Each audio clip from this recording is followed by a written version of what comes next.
Valgusmeedia külastas esmakordselt Kose Uuemõisat, kus toimus traditsiooniliseks sündmuseks saanud lastekaitsepäev 2024.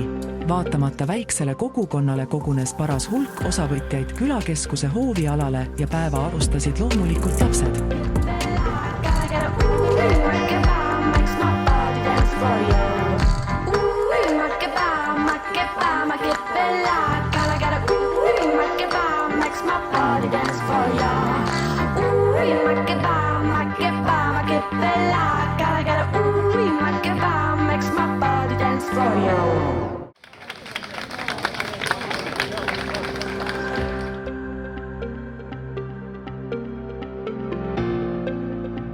Lastepäevalt ei puudunud loomulikult batuut ja näomaalingud, mis leidsid enim kasutust päeva jooksul, mida oli näha järjekorrast.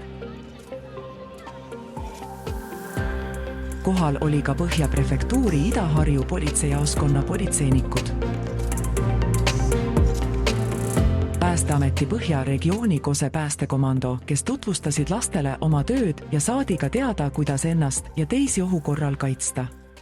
Väikene paadisilm võib olla libe, aga mis siis juhtub, kui ta on libe?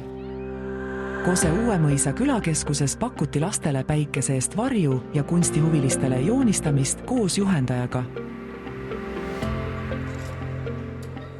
Tralli ja lusti oli lastele mitmeks tunniks ja korraldajad jäid üritusega igati rahule.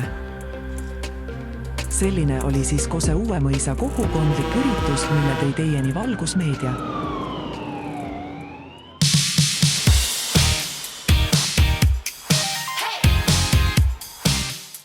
Valgusmeedia toodab kohalikke uudiseid ja kajastab erinevaid sündmusi. VM24 uudised on projekt, mis ei ole rahastatud ega toetatud ühegi omavalitsuse poolt, mida ekslikult arvatakse. Minu elust lahutamatu osa. Tegemist on oma algatusega, seega nii sisu kui formaadi üle otsustab tootja, mis lepitakse kokku tellijaga.